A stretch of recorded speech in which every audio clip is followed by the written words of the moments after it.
Hello friends, welcome to knowledge world. આજે આપણે જોવાના છે 16 એપ્રિલ 2026ના ડેલી કરંટ અફેર, જેમાં આજના દિવસના ખૂબ જ અગત્યના પ્રશ્નો અને સાથે સાથે તેને રિલેટેડ ટોપિક વિશે પર ચર્ચા કરીશું. તો શરૂઆત કરીએ આજના વિડીયોની.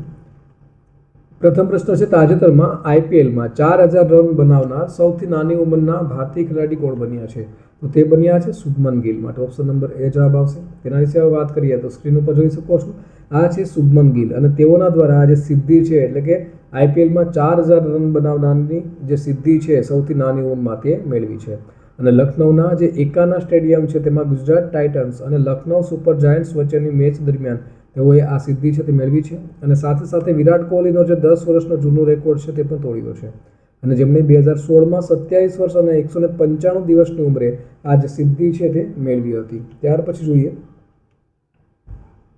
તો લોરા કાર્ડોસો, જેઓએ T20 મેચમાં 9 વિકેટ લેનારી વિશ્વની પ્રથમ મહિલા ક્રિકેટર છે તે બની છે.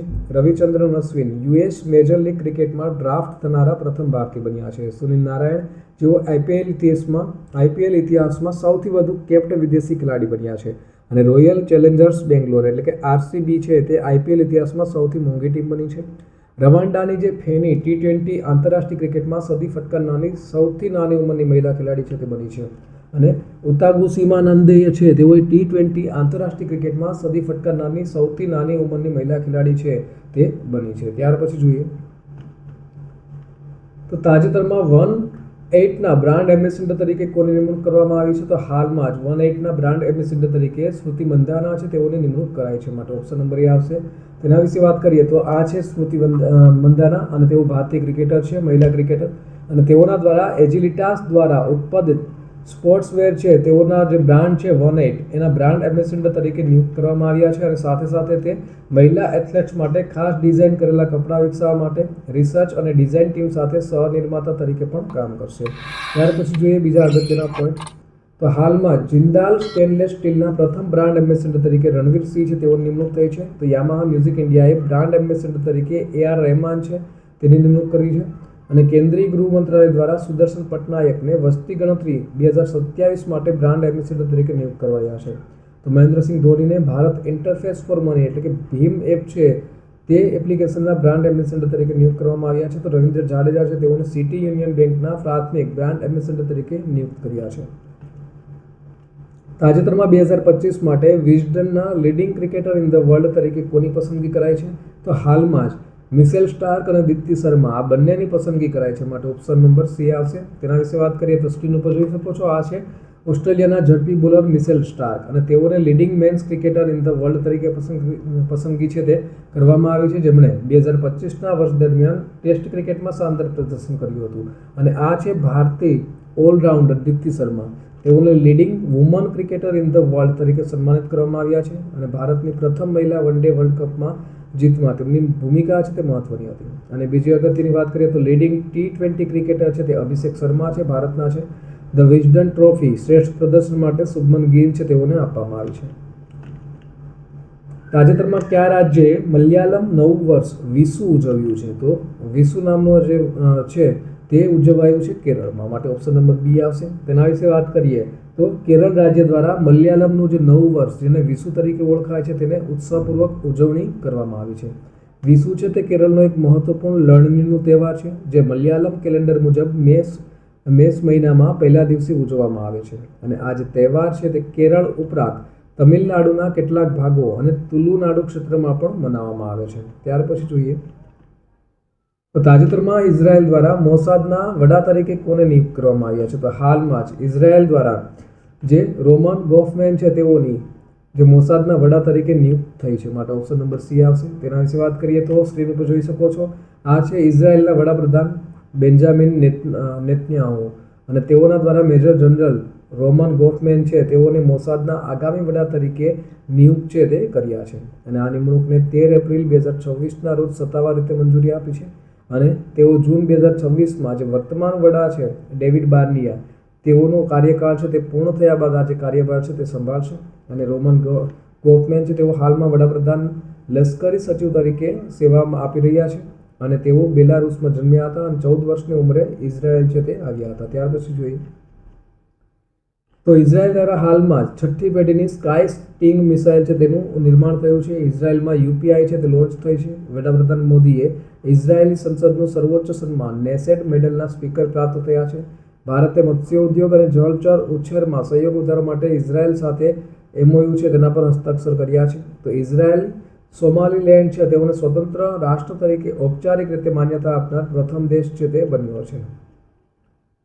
તાજેતરમાં તમિલનાડુ અને પુડુચેરી એટલે કે પોંડિચેરી માટે principal chief commissioner of income tax તરીકે કોણે ચાર્જ સંભાળ્યો છે? તો હાલમાં જ આ ચાર્જ છે તે સુનિલ વાજપેયીએ સંભાળ્યો છે. માટે ઓપ્શન નંબર એ આવશે. તેના વિશે વાત કરીએ તો સ્ક્રીન ઉપર જોઈ શકો છો, આ છે સુનિલ વાજપેયી અને તેઓએ તમિલનાડુ અને પુડુચેરીના ક્ષેત્ર માટે principal chief commissioner of income tax તરીકે ચાર્જ સંભાળ્યો છે. તેઓ 1990 બેચના ભારતીય મહેસૂલ એટલે કે IRS અધિકારી છે. આ પદ સંભાળતા પહેલા તેઓ મુંબઈમાં chief commissioner of income tax 5 તરીકે સેવા છે તે આપી રહ્યા હતા. બીજી અગત્યની નિમણૂક વિશે વાત કરીએ તો હાલમાં જ આનંદકુમાર પાલ છે તેઓને નાણાં મંત્રાલયના ખર્ચ વિભાગમાં મુખ્ય સલાહકાર તરીકે કાર્યભાર સંભાળ્યો છે. તો IDPICએ કે સત્યનારાયણ રાજુને MD CEO નિયુક્ત કર્યા છે. નાવિલ ફહમી છે તેઓને આરબ લીગના નવા સેક્રેટરી જનરલ તરીકે નિયુક્ત છે તે કરવામાં આવ્યા છે. પોલિસી બજારે સજ્જા પ્રવીણ ચૌધરીને તેના CEO તરીકે નિયુક્ત કર્યા છે. તો સંજય ખન્ના BPCLના નવા ચેરમેન અને MD બન્યા છે.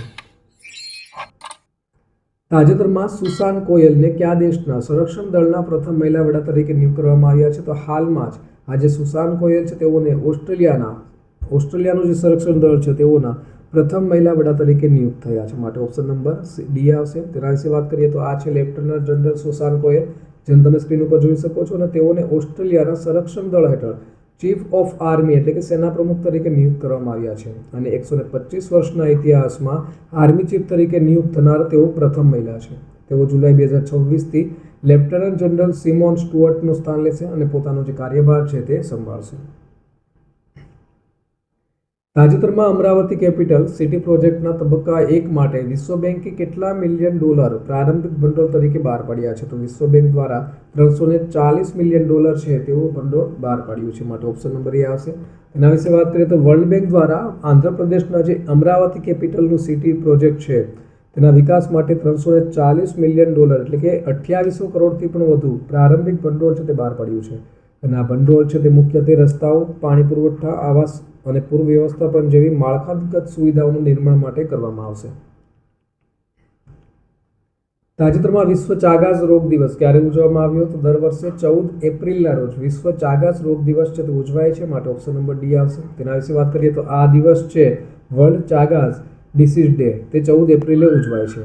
કારણ કે 14 એપ્રિલ 1909ના રોજ બ્રાઝિલના જ ડૉક્ટર હતા કાર્લોસ રિબેરો અને જસ્ટિનિયાનો ચાગાસ દ્વારા આજે રોગના જે પ્રથમ કેસનું નિદાન છે તે કરવામાં આવ્યું હતું. અને આ રોગ વિશે જાગૃતિ લાવવી, તેનું વહેલું નિદાન કરવું અને તેના ફેલાવાને રોકવો. અને આ વર્ષની થીમ છે તે છે fight the silent epidemic of Chagas disease, એટલે કે ચાગાસ રોગની સાથે શાંત રોગચાળા સામે લડવું. આ થીમ છે તે રાખવામાં આવી છે. નેક્સ્ટ જોઈએ તો બીજા અગત્યના દિવસો વિશે વાત કરીએ તો 1 એપ્રિલે ઉત્કલ દિવસ એટલે કે ઓડિશા દિવસ, અને RBI છે એટલે કે રિઝર્વ બેંક ઓફ ઇન્ડિયાનો સ્થાપના દિવસ અને CBL સ્થાપના દિવસ. 2 એપ્રિલે વિશ્વ ઓટિઝમ જાગૃતિ દિવસ, 4 એપ્રિલે આંતરરાષ્ટ્રીય ખાણ જાગૃતિ દિવસ ઉજવાય છે. તો 5 એપ્રિલે રાષ્ટ્રીય દરિયાઈ દિવસ ઉજવાય છે. 6 એપ્રિલે વિકાસ અને શાંતિ માટે આંતરરાષ્ટ્રીય રમતગમત દિવસની ઉજવણી થાય છે. તો 7 એપ્રિલે વિશ્વ આરોગ્ય દિવસની ઉજવણી કરવામાં આવે છે. 10 એપ્રિલે રાષ્ટ્રીય યુવા HIV અને એડ્સ જાગૃતિ દિવસ, વિશ્વ હોમિયોપેથી દિવસ અને સાથે સાથે જળ સંસાધન દિવસ ઉજવાય છે. 11 એપ્રિલે રાષ્ટ્રીય સલામત માતૃત્વ દિવસ અને 12 એપ્રિલે આંતરરાષ્ટ્રીય માનવ અવકાશ ઉડાન દિવસની ઉજવણી થાય છે. હવે ગઈકાલે પૂછાયેલા પ્રશ્નનો જવાબ મેળવી લઈએ તો ગઈકાલે પૂછ્યું હતું કે તાજેતરમાં રાષ્ટ્રીય શિક્ષણ નીતિ એટલે કે નેશનલ એજ્યુકેશન પોલિસી 2020 હેઠળ NCERT દ્વારા પ્રકાશિત કરાયેલા ધોરણ 9 માટેનો જે નવું હિન્દીનું પાઠ્યપુસ્તક બહાર પડ્યું છે તેનું નામ શું રાખવામાં આવ્યું હતું? તો તેનું નામ રાખવામાં આવ્યું છે ગંગા. માટે ઓપ્શન નંબર A જવાબ આવશે. ત્યાર પછી જોઈએ આજનો સવાલ. તો આજનો સવાલ છે તાજેતરમાં ભારતીય સેનાએ બ્રહ્માસ્ત્ર કવાયત ક્યાં કરી હતી? તો ઓપ્શન આપેલા છે. Option number A Rajasthan, B Gujarat, C Uttar Pradesh અને D કર્ણાટક. તો આનો સાચો જવાબ કોમેન્ટ બોક્સમાં કોમેન્ટ કરી અને જણાવવાનો રહેશે. તો આ સાથે આજના દિવસનો જે વિડીયો છે તે પૂર્ણ થાય છે. બીજા અગત્યના જે વિડીયોની લિંક છે અથવા તો પ્લેલિસ્ટ છે તે સ્ક્રીન ઉપર આપેલી છે.